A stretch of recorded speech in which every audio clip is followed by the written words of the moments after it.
யூகேல இருக்கிற முக்கால்வாசி மரங்கள் குளிர்காலத்துல இப்படிதாங்க இருக்கும். ஆனா மார்ச்ல வசந்த காலம் வந்ததுமே இப்படி பூத்து குலுங்க ஆரம்பிச்சிரும். யூகேல எங்க பார்த்தாலும் இந்த எல்லோ கலர்ல இருக்கிற டேஃபடில்ஸ் தாங்க ஃபர்ஸ்ட் வரும். அதுக்கப்புறம் இந்த செர்ரி பிளாசம் வரும். நிறைய பேர் செர்ரி பிளாசம் ஃபெஸ்டிவலை பார்க்கறக்குன்னே ஜப்பான் எல்லாம் கிளம்பி போவாங்க. நாங்க ஏதாச்சும் சூப்பர் மார்க்கெட் போகும்போது பக்கத்து தெருவிலேயே இது இருந்ததை கவனிச்சோம். உடனே போட்டோ எடுக்கிறதுக்கு வந்துட்டோம். இது ஏன் ரொம்ப ஃபேமஸ்னா, இந்த மரத்துல ஒரு இலை வர்றதுக்கு முன்னாடியேங்க மரம் நிறைய இந்த செர்ரி மலர்கள் தான் பூக்க ஆரம்பிச்சிரும். இந்த ஒரு மரமே பார்க்கறக்கு இவ்வளோ அருமையா இருக்குங்கல்ல. இந்த வீதி பூரா மரமா இருந்து அதுக்கு நடுவில் நம்ம நடந்து போனது எவ்வளோ அருமையா இருக்கும். ஆனா நாங்களே இந்த சீசனுக்கு லேட்டு தான். இங்க பாருங்க, இந்த மரத்துல எல்லாம் இலையே வர ஆரம்பிச்சிருச்சு. இந்த பூவெல்லாம் இப்ப காத்தும் அடிக்க ஆரம்பிச்சதுனால சீக்கிரமே விழுந்துரும். இதனோட ஆயுள் காலமே பார்த்தீங்கன்னா 2லேருந்து 3 வாரம் தான்.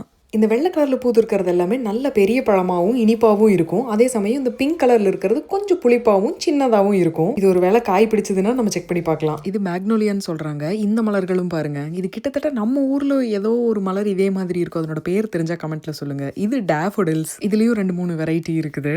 வெற்றிகரமா குளிர்காலத்திலிருந்து வசந்த காலத்துக்கு வந்தாச்சு. இனி இந்த ஊரே கலர்ஃபுல்லா இருக்க போகுது.